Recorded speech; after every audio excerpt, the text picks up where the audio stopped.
Bueno, pues aquí estamos, en medio de la nada. O más bien, en medio de mucho, pero de mucho maíz. Es en estos lugares, ¿verdad?, donde pasan las cosas. Donde el viento se lleva los gritos y la tierra guarda los secretos.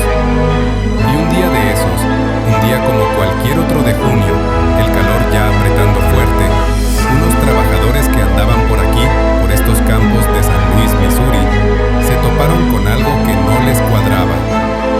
No era un animal, no era un costal tirado, era un cuerpo, el cuerpo de un hombre, ya en un estado avanzado, ¿saben?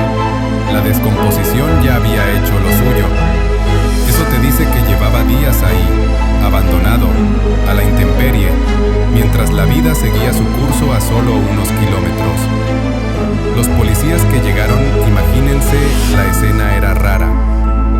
No había señales de una pelea feroz, no había un charco de sangre, nada que gritara, aquí pasó algo grave. Parecía, y esto es lo más carbón, parecía que alguien simplemente lo dejó ahí como si fuera basura. Como si este campo fuera el basurero perfecto para deshacerse de un problema. Y el problema tenía un nombre: Ricky McCormick. Eso fue lo que pudieron sacar cuando lo identificaron. Un tipo moreno, no muy alto, de unos cuantos años, y con un historial médico pesado. El corazón no le andaba bien, los pulmones tampoco. La pregunta que se hacía todo mundo era: ¿cómo un hombre en ese estado termina a kilómetros de su casa, en un campo remoto, sin un solo rasguño aparente que explicara su muerte? Pero la muerte a veces no necesita un cuchillo o una bala. A veces solo necesita un secreto. Y en los bolsillos de Ricky, en sus pantalones, la policía encontró el primer y más grande secreto de todos. No era una cartera, no era una identificación. Eran dos pedazos de papel. Y en esos papeles, en esos papeles había unas anotaciones que nadie, absolutamente nadie, podría entender a la primera. Eran letras, números, símbolos, una mezcla que no parecía de este mundo. Como si alguien hubiera tecleado al azar en una máquina de escribir o garabateado en un sueño. Pero estaban ahí, dobladitas, guardadas con cuidado. Ese fue el primer golpe, la primera señal de que esto no era un simple crimen. Esto era un acertijo. Y el acertijo apenas comenzaba. Entonces uno se pregunta, ¿quién era en realidad este Ricky McCormick? Porque de los muertos, a veces, solo nos queda el eco de lo que fueron. Y en el caso de Ricky, ese eco era complicado. No era un tipo cualquiera. Nació y creció por aquí, en San Luis. La familia lo describía como un hombre tranquilo, pero con una vida marcada por la mala salud. Imagínense, problemas del corazón y de los pulmones desde joven. Eso no es poca cosa. Caminar unas cuadras para él podía ser como subir una montaña para nosotros. Entonces, la pregunta obvia es: ¿cómo carajos terminó en medio de un campo de maíz, lejos de todo?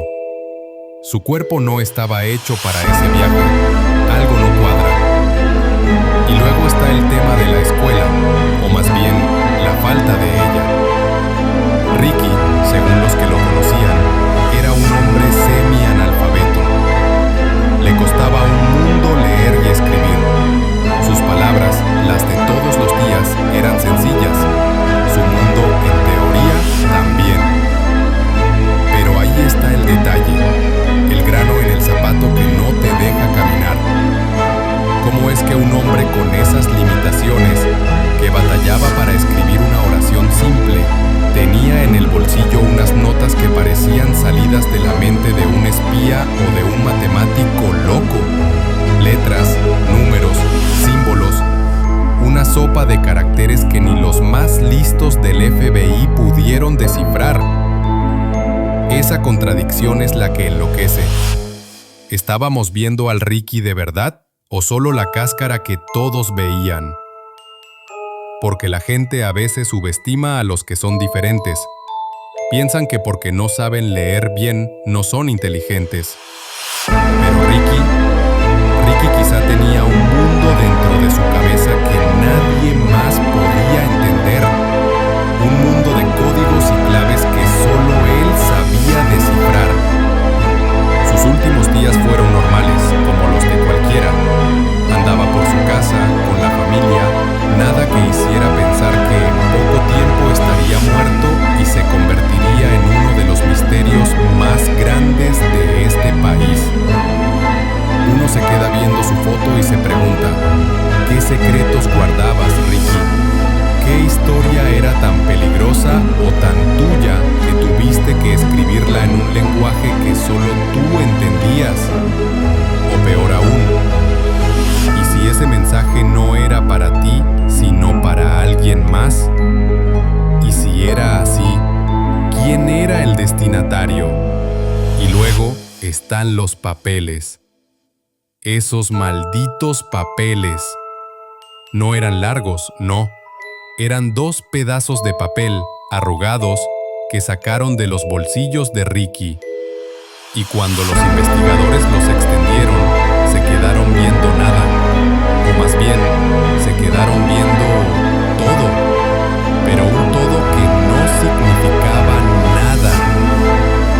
Eran como un mensaje de otro planeta. Letras mayúsculas mezcladas con números y símbolos, todo revuelto.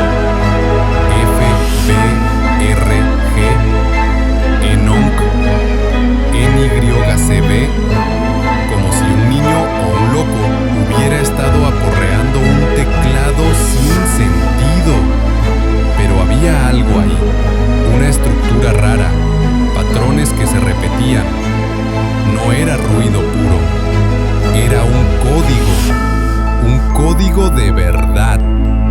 Y en medio de ese mar de locura, unas pocas palabras que sí se entendían, que sobresalían como islas en un océano de sinsentido. Mother, father, madre, padre. Palabras que todos entendemos, que nos golpean directo en el corazón. ¿Por qué estaban ahí? ¿Eran un grito de auxilio? ¿Una maldición? La clave para empezar a descifrar el resto. Uno se imagina a los agentes del FBI, los tipos más listos en esto de los códigos, recibiendo estos papeles. Primero con curiosidad, luego con interés, y al final con una frustración que les debió haber quemado la cabeza, porque no era un código de los que ellos conocen, no era de espías, ni de militares, ni de narcos. Esto era otra cosa, algo casero, hecho en casa, un sistema privado, el lenguaje secreto de un solo hombre, Ricky McCormick. Y eso es lo más aterrador, que tal vez solo una persona en todo el mundo podía leerlo, y esa persona estaba muerta. Así de simple. El único traductor de ese diccionario de locura ya no podía hablar. Entonces, las notas ya no eran solo una prueba, se convirtieron en una tumba de ideas, de miedos, de secretos. Y en el centro de todo, la pregunta que quema: ¿qué carajo quería decir Ricky McCormick? Y así fue como el caso llegó a los escritorios de los cerebritos, los criptógrafos del FBI, gentes que se la pasan descifrando mensajes de espías, de terroristas, y ahora les llegaba esto, el rompecabezas de un hombre común. Uno piensa que estos tipos lo saben todo, que con sus computadoras y sus fórmulas cualquier código se cae en minutos, pero con el de Ricky, no. Aquí se toparon con un muro. Primero hicieron lo de siempre, contar letras, buscar patrones. La E es la letra que más se usa en inglés. Entonces buscan qué símbolo se repite más. La A le sigue.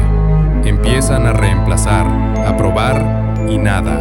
Las palabras que salían no tenían ningún sentido. Era como intentar armar un rompecabezas con piezas de cajas diferentes. Probaron con códigos de sustitución simple. esos que usábamos de niños para pasar notas en la escuela. Nada. Pensaron que quizá era el cifrado César, otro clásico, pero tampoco.